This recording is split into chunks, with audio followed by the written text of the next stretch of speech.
Hey guys, it's been quite some time since I uploaded a video continuing the everything that I learned.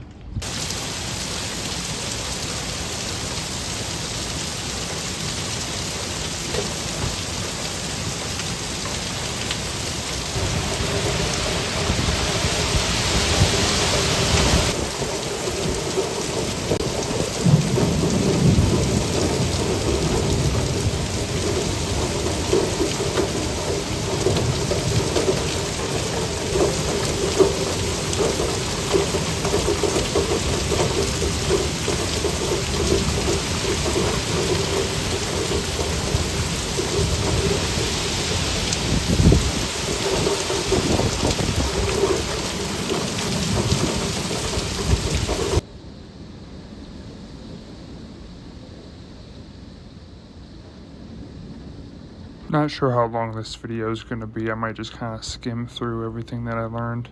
I did all this during the summer, and I have quite a few videos of the learning segments. I just haven't uploaded them. A lot of life changes. But I was going to go over chemistry and algebra again. It's been really rainy during the summer.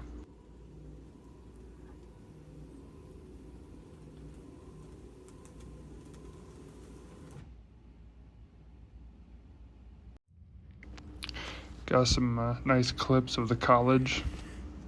It's been a very, very exhausting few months. So I apologize for it being such a late video. But I'm gonna upload them in order. I still have to edit them and everything.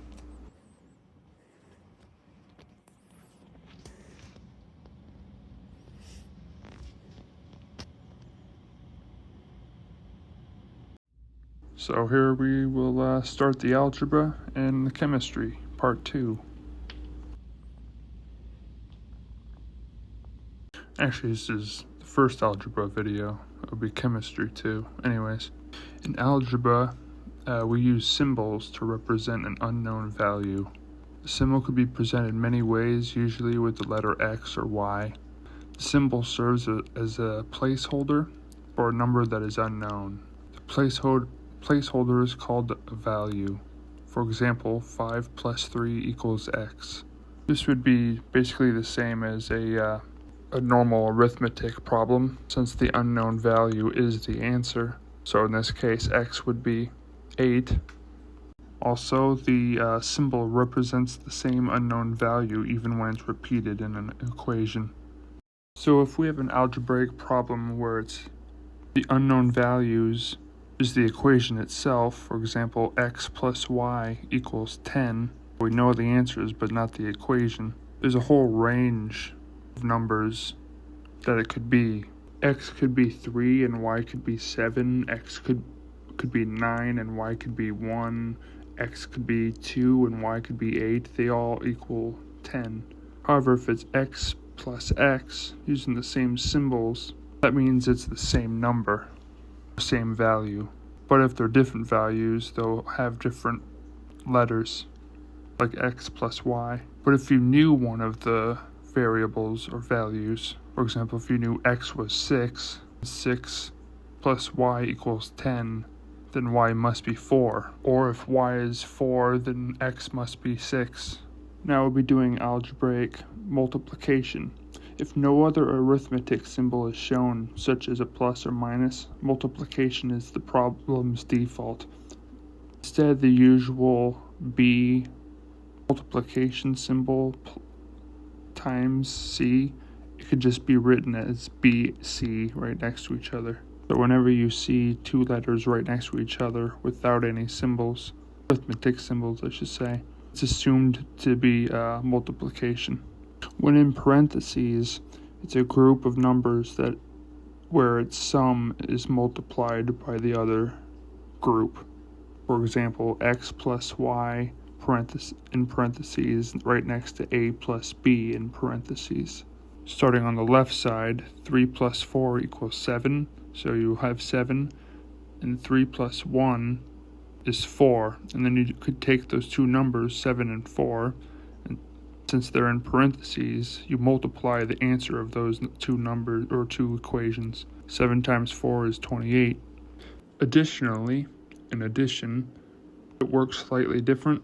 If you have 3x plus 5x, since the symbols are the same, in this case x, you could add them. So it would be 3 plus 5 equals 8, and then x is just brought over. So 3x plus 5x is 8x. X remains x because it's still an unknown variable, so it just kind of goes over as the answer, since we don't know it. If you have 3x plus y, 3x plus 5y, you cannot add it since the symbols are not the same. If you have 3x squared plus 5x cubed, you cannot add because of different exponents. Also, if you have 5xy plus 3xz, they must have both of the group symbols the same. So if you have 8xy plus 3xy, since both groups have matching symbols, you could add, so it's 8 plus 3 equals 11, so it's 11xy. If you have 3ab plus 7bc plus 4ab minus 2bc, you have to find the same groups. So since both 3 and 4 have ab, you add them. So 3 plus 4 is 7ab. And then the 2bc, 7 minus 2bc, or 7bc minus 2bc, 7 minus 2 is 5, so the answer would be 5bc, 7ab. 5ab and 3bc we cannot add since they have different symbols or letters, so they're different values or letters. So 5ab plus 3bc is the final conclusion. So now it's algebraic, multiply and divide. Letters must be exact same letters and exponents to add or subtract them, but in multiplication it doesn't matter, the letters or exponents. Example, 3ab times 2ac, the first multiplying number. 3 times 2 equals 6. For the letters a, b, and ac, you can see 2 a's. So you have the answer, which is 6, and you have 2 a's. So it'd be 6a2, exponent representing how many a's there are in that problem. And there's just one b and one c, so the answer is 3ab. The answer of 3ab times 2ac is 6a2, and then b and c. Now if you have negative numbers, like negative 4ab times negative 1bc, it'd be negative 3 times negative 1 equals 3. Then you write the occurrence of letters. So it's 3ab. And since there's 2 b's, there's an exponent of 2, so 3ab2 and then c. If you have negative 3a times 4ab times 2b, 3a times 4ab is 12.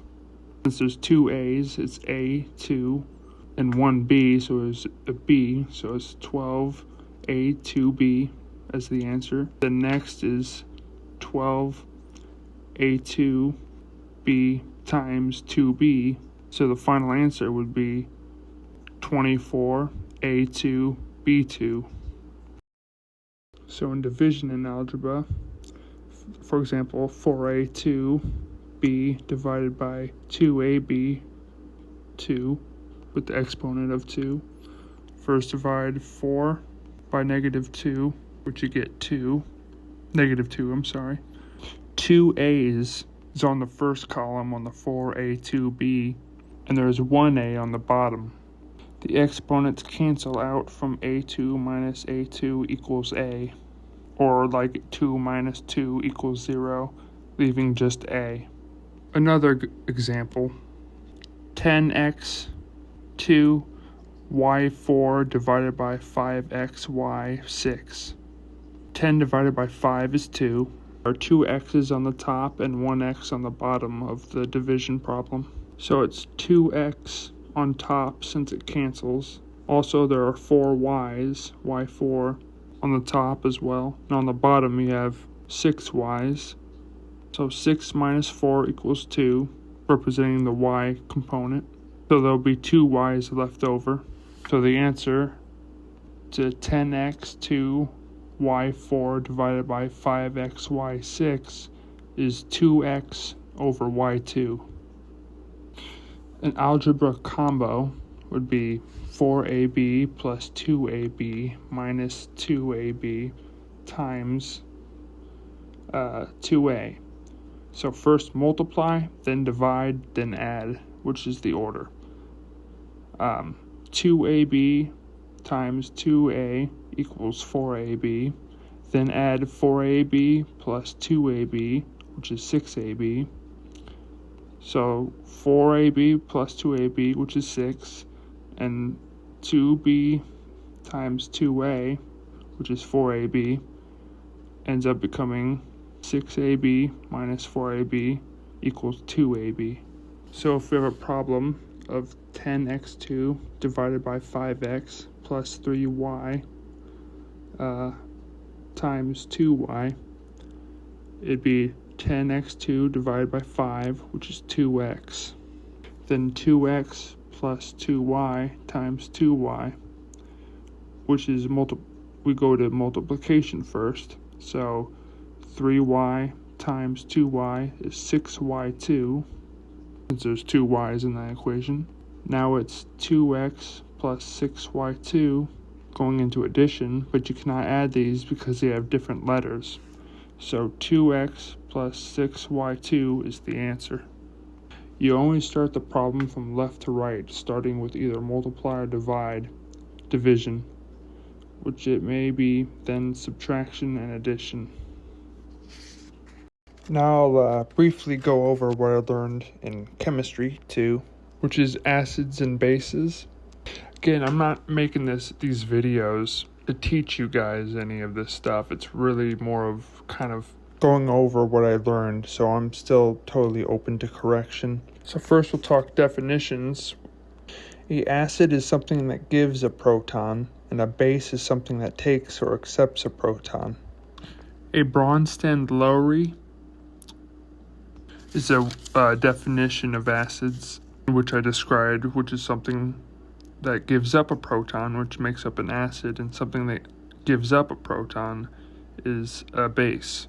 A hydrogen proton with no electrons giving a negative charge leaves just a proton, which inherently has a positive charge.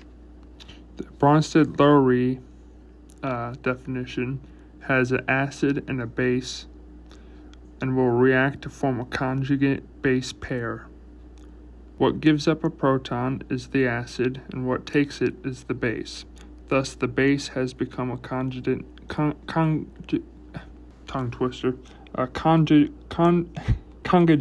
acid, and the acid became a conjugate base. I just cannot say that word. I have a speech impediment if you can't tell.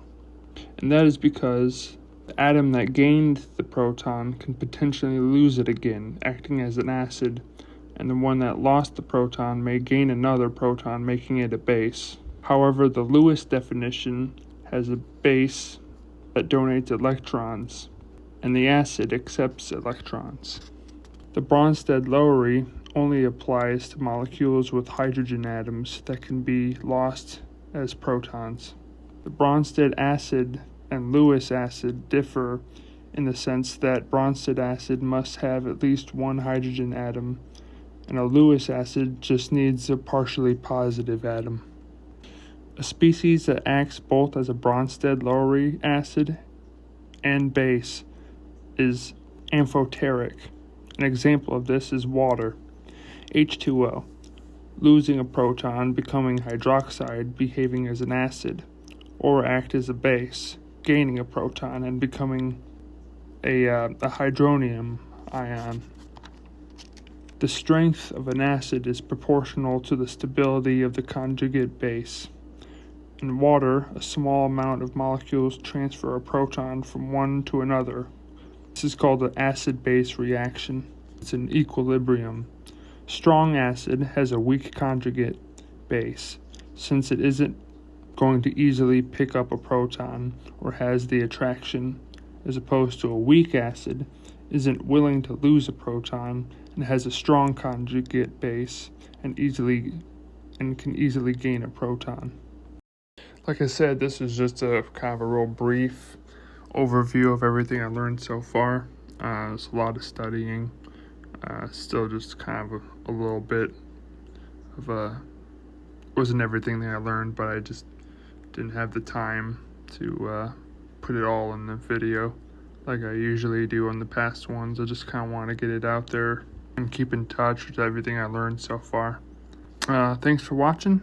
If you managed to watch the whole thing, I appreciate it. I know it's probably boring, but I really just do it just to kind of self-improve, I suppose, in almost every aspect of my life in some way. Yeah, thanks again. I'm just kind of rambling now.